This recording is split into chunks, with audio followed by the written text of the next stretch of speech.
Hoje eu quero falar sobre um assunto que eu vi recentemente na internet, num estudo bíblico que alguém fez, provando que o arrebatamento da igreja não vai acontecer. É um pastor renomado que tem 26 livros escritos, 26 só na língua portuguesa e um na língua espanhola. E ele afirma nesse site que não vai acontecer um arrebatamento invisível. Inclusive ele apresenta 5 teses, nós vamos estar discutindo sobre essas teses para chegar a um consenso.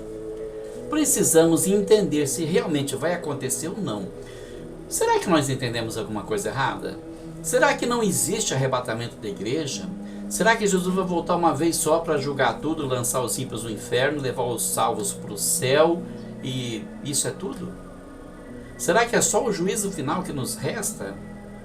Ou será que Jesus vai voltar a qualquer momento e fazer uma surpresa geral para todo mundo, pegar muita gente desprevenida, levar esse povo para a glória e dar uma segunda chance para a humanidade?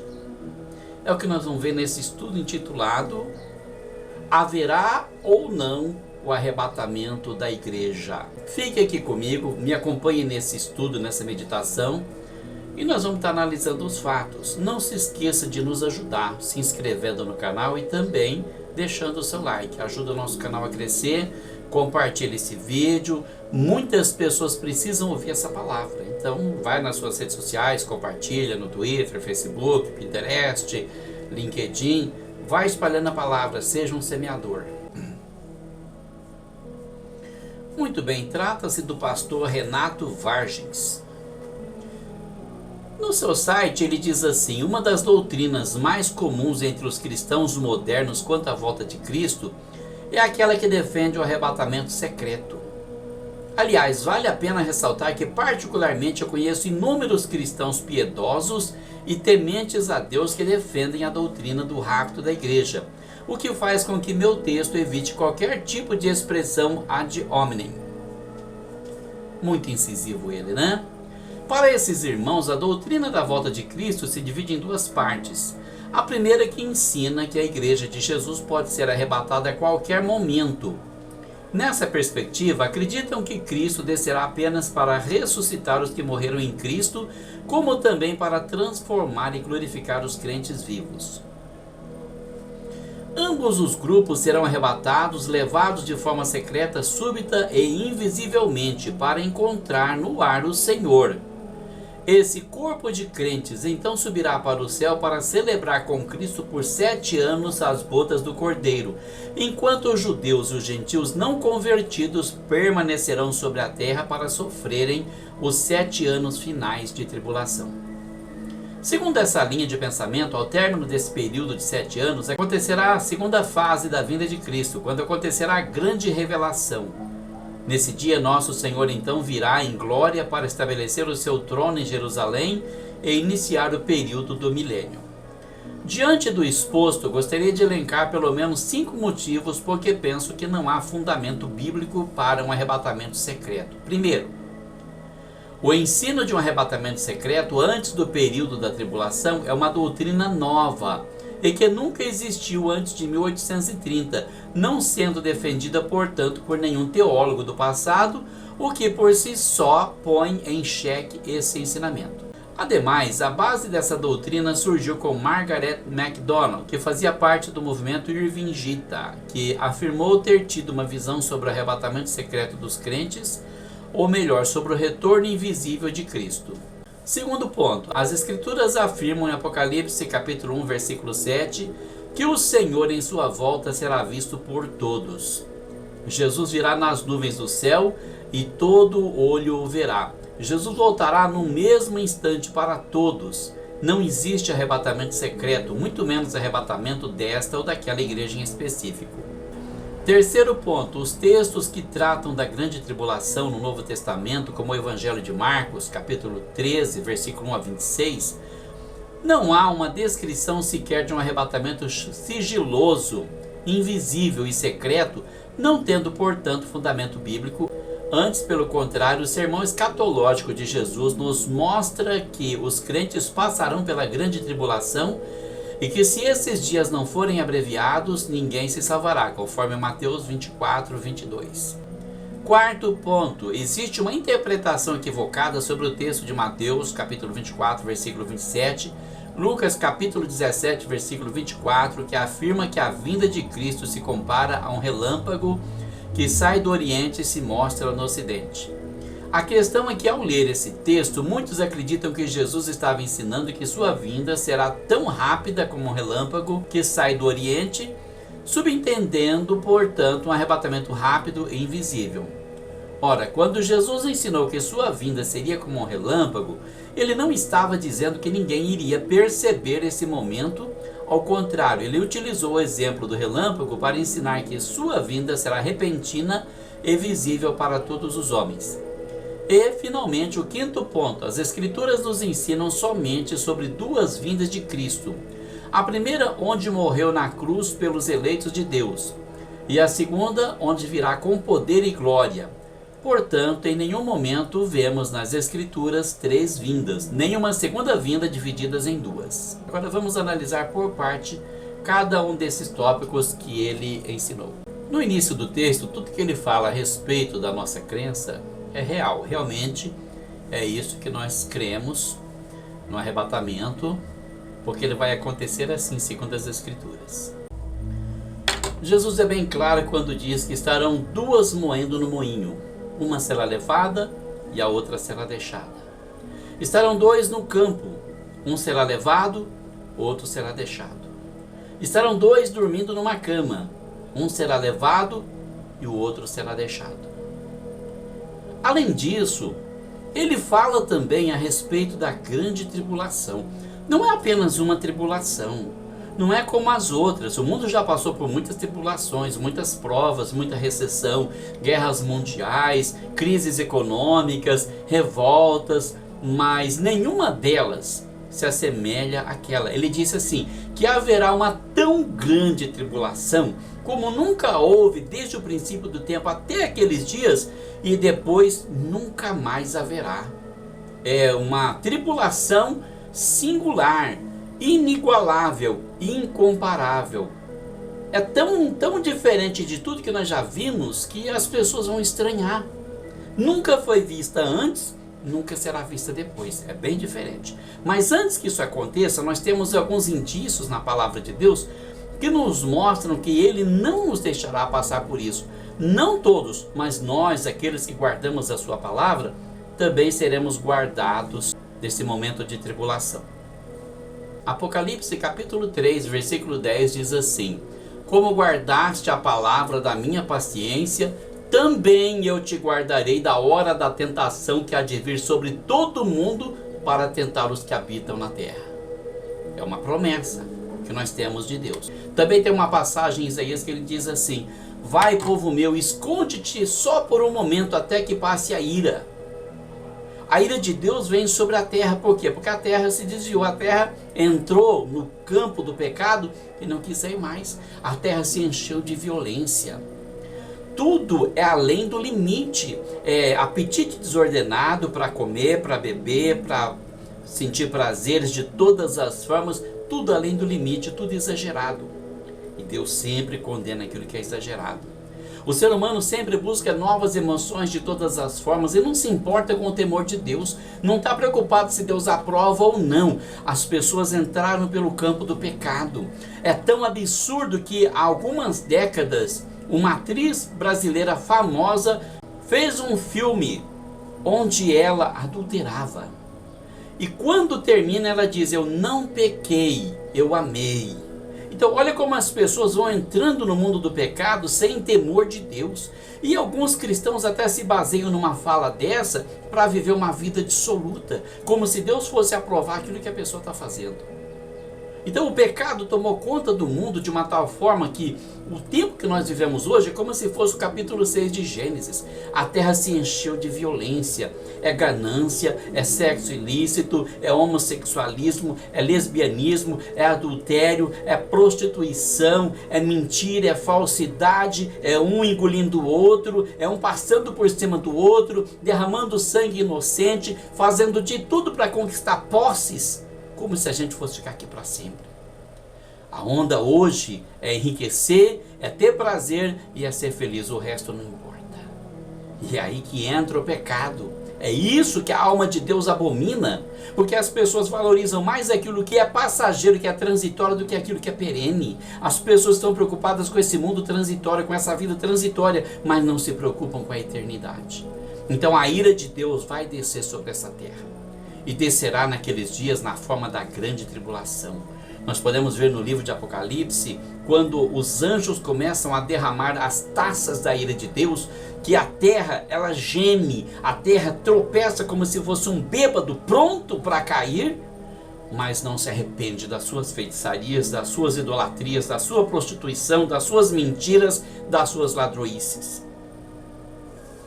Então a ira de Deus vem sobre o mundo, mas não sobre a igreja que foi comprada com o precioso sangue de Cristo. Vamos ver alguns indícios disso?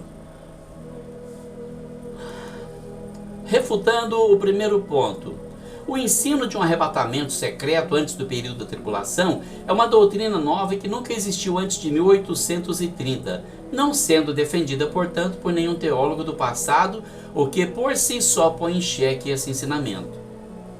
Convém lembrar a esse pastor que até 1830 o mundo conheceu a religião mais falsa e hipócrita que pode haver, que na verdade são representadas por duas cabeças: o catolicismo romano com a Inquisição e o islamismo com a cimitarra, ou se converte ou morre.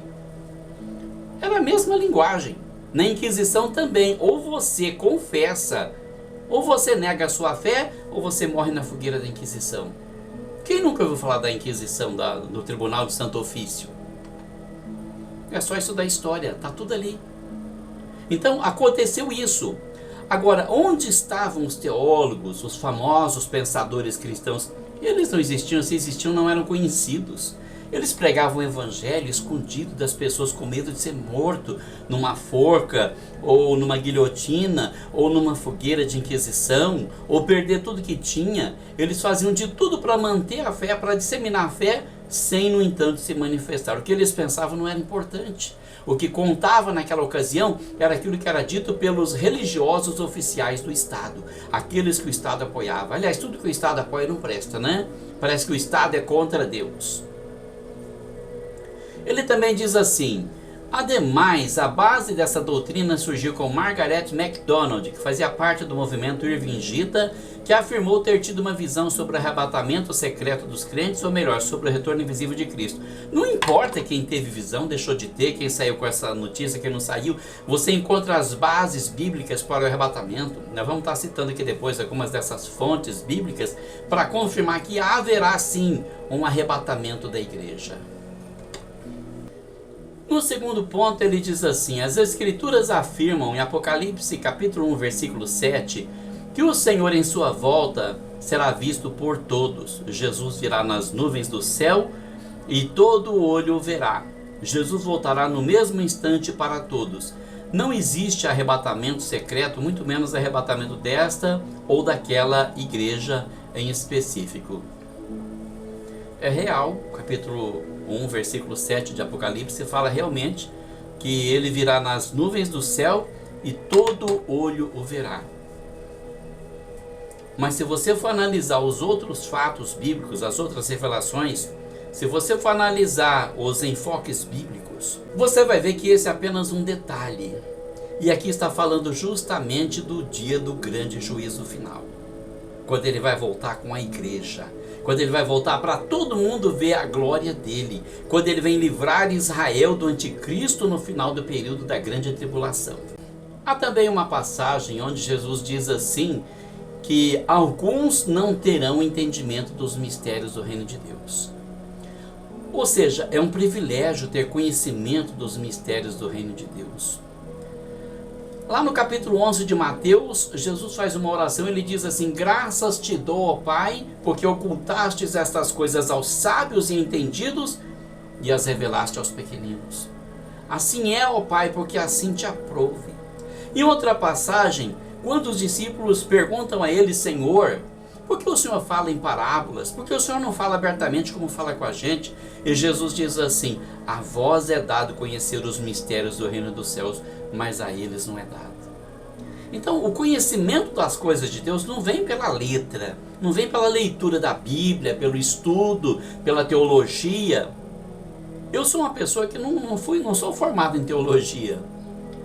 O pouco que eu sei eu aprendi orando, pedindo entendimento a Deus, lendo um livro, lendo uma revista, ouvindo alguém que conhecia, analisando os fatos biblicamente, porque isso é mais importante. O melhor filtro é a Bíblia. Você precisa ter conhecimento bíblico para não engolir o que as pessoas falam.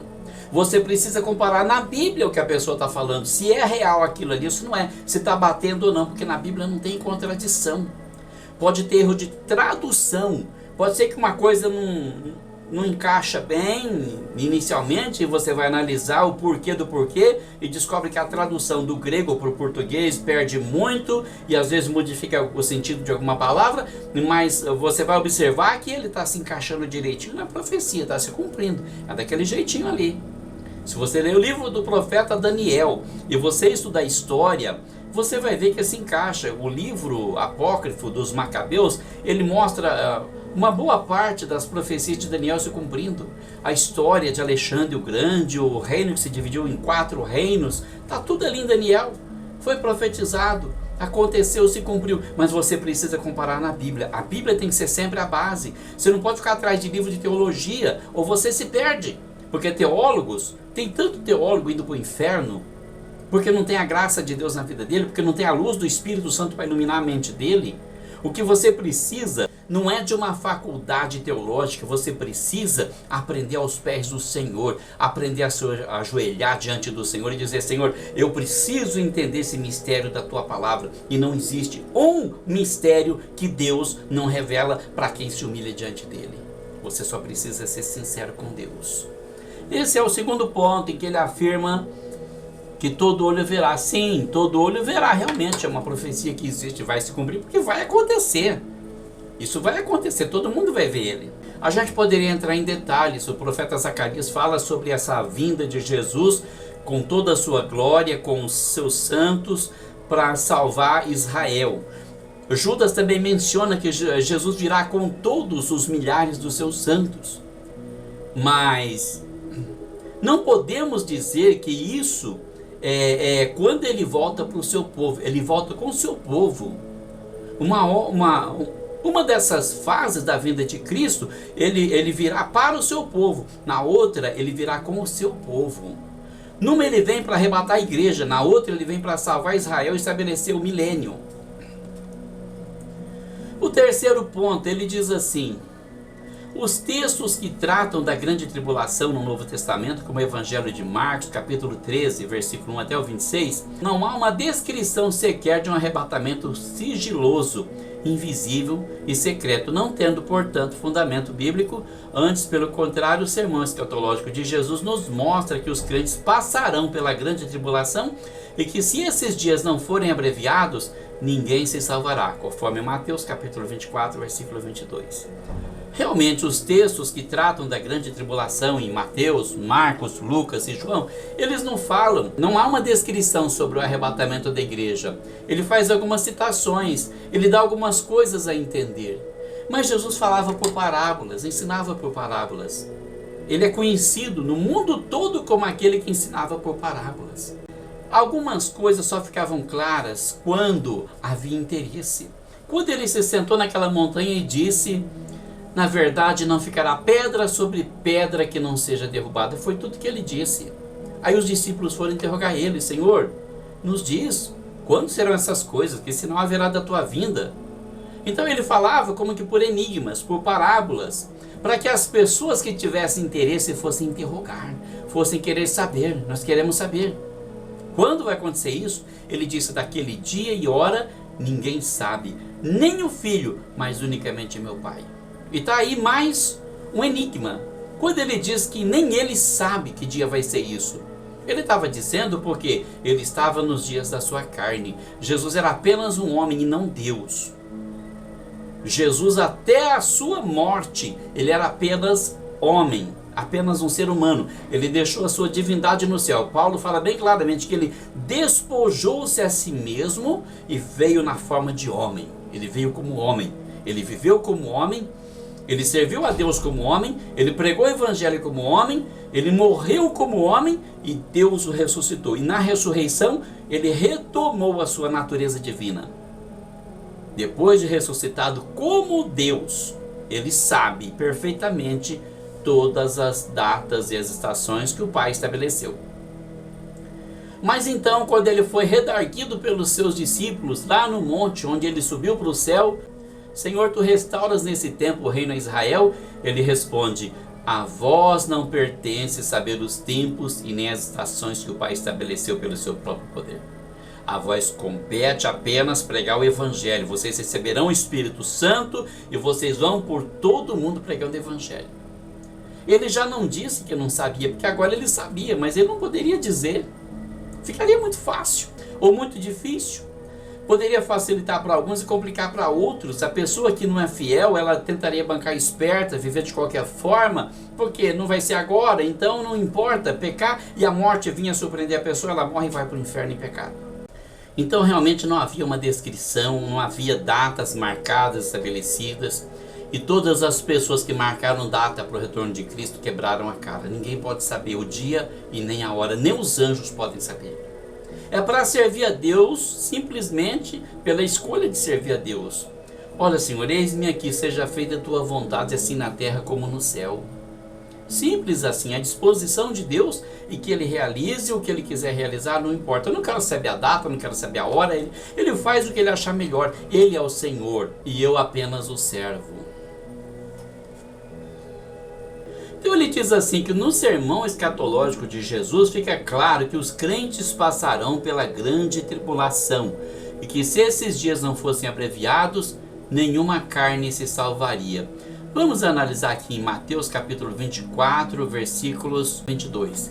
Vamos começar aqui no versículo 20. Orai para que a vossa fuga não aconteça no inverno nem no sábado, porque haverá então grande aflição, como nunca houve desde o princípio do mundo até agora, e nem tampouco haverá jamais. E se aqueles dias não fossem abreviados, nenhuma carne se salvaria, mas por causa dos escolhidos serão abreviados aqueles dias. Então, se alguém vos disser, eis que o Cristo está aqui ou ali, não deis crédito, porque surgirão falsos cristos e falsos profetas, e farão tão grandes sinais e prodígios que, se possível fora, enganariam até os escolhidos. Eis que eu vou-lo tenho predito. Então ele diz assim: portanto, se vos disserem, ele está no deserto, não saiais, ou ele está no interior da casa, não acrediteis.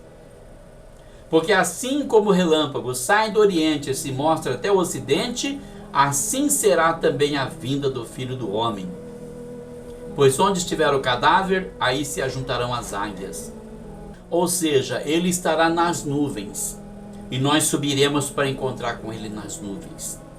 Paulo diz muito claramente na primeira carta aos Tessalonicenses, capítulo 4, que nós subiremos a encontrar o Senhor nos ares, e assim estaremos para sempre com o Senhor.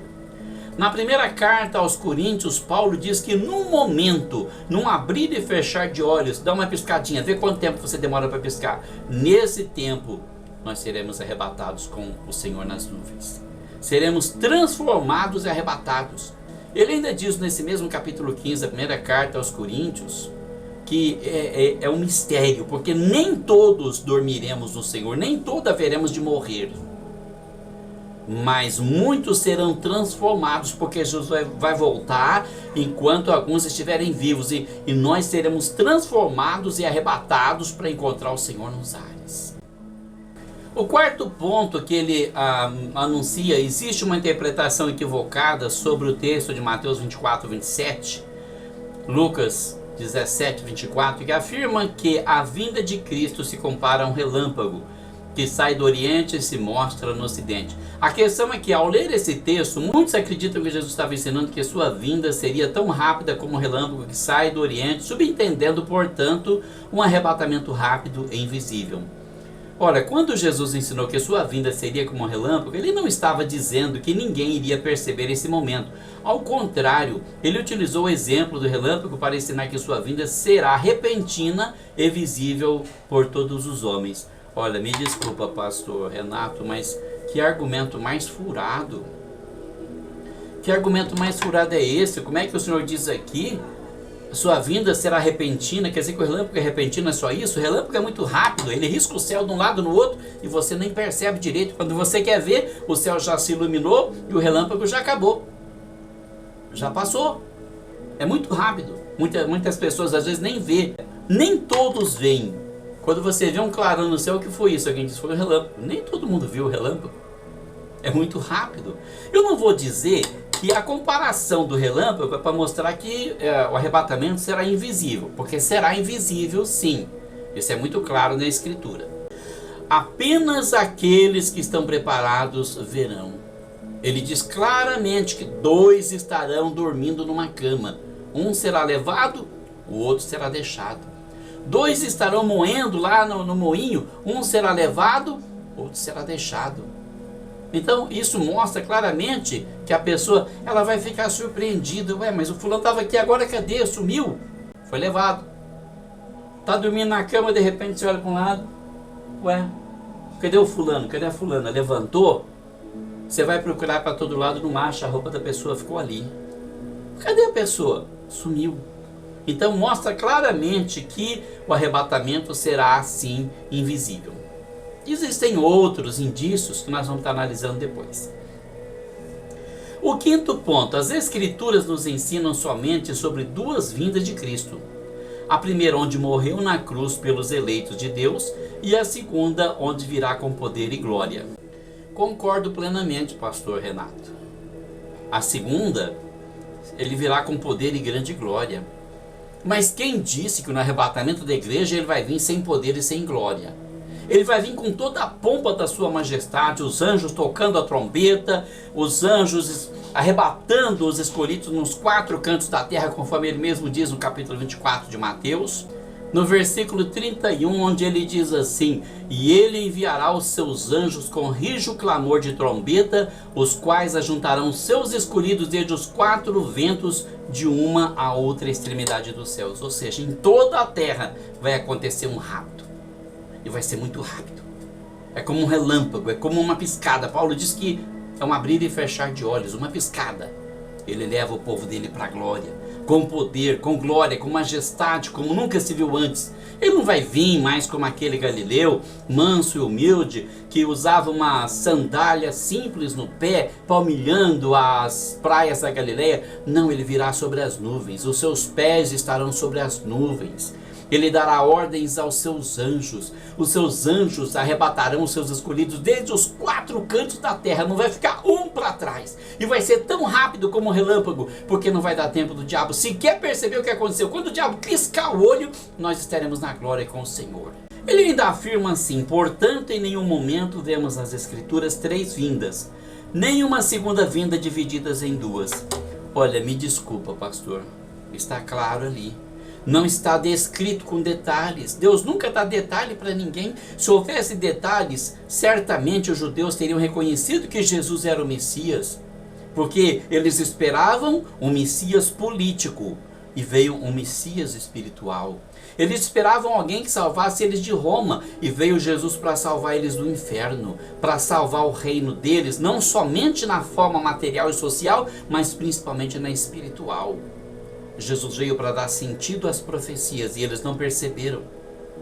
E a profecia de Isaías que dizia que tem olhos, mas não veem, que tem ouvidos, mas não ouvem, porque ouviram de mau grado, de má vontade. Sabe, quando a pessoa te ouve de má vontade, você está falando, a pessoa está sei. E é mais ou menos assim. Eles ouviram de mau grado. Então quando Jesus veio a eles, não reconheceram. Jesus mesmo disse: eu vim em nome de meu Pai, e vós não me aceitais, mas se outro vier em seu próprio nome, a esse aceitareis. Eles não queriam perder o glamour que eles tinham com a população, a posição de líderes, o seu status, com o privilégio que eles tinham de Roma. Então eles receberam Jesus de má vontade porque aqueles grandes líderes, bem vestidos, bem arrumados, cheios de posses, com títulos de nobreza, não iam se sujeitar a um simples galileu, um carpinteiro das mãos calejadas que falava em amor ao próximo. Eles falavam sim em conquistas, eles falavam em dominar a terra. Eles não falavam na vida eterna, eles falavam nessa medíocre vida terrestre que para eles acabou há mais de 2000 anos atrás. Então eles receberam de má vontade e não reconheceram. Hoje a palavra é a mesma. Você precisa ler a palavra em sentido de oração e dizer: Senhor, me revela os mistérios ocultos na sua palavra, porque o mundo está cheio de religiosos, mas muitos desconhecem os mistérios da palavra de Deus. Jesus também disse que o reino dos céus é semelhante a um campo onde existe um tesouro enterrado, e quando você descobre aquele tesouro, você vai vender tudo que você tem e você compra aquele campo. Por quê? Porque aquilo é melhor do que tudo. A salvação é o melhor de tudo que eu posso ter. Eu vou viver muito pouco tempo na terra a partir de agora, quase nada, mas o meu futuro está reservado na eternidade. Eu vou descansar no reino de nosso Senhor até que se complete o reino de Deus na terra e na eternidade. Como é que eu posso apostar nisso aqui? Como é que eu posso ficar na vista dos meus olhos carnais? Eu preciso de olhos espirituais, eu preciso de fé para compreender os mistérios do reino de Deus. Eu espero que vocês tenham entendido. Se tiver alguma dúvida, deixem aqui nos comentários. Depois nós estaremos fazendo um outro vídeo para tirar possíveis dúvidas. Olhando um texto assim, analisando e respondendo, às vezes sempre escapa alguma coisa. Mas futuramente nós podemos fazer um outro vídeo para falar sobre esse assunto. Deus abençoe a todos, em nome de Jesus.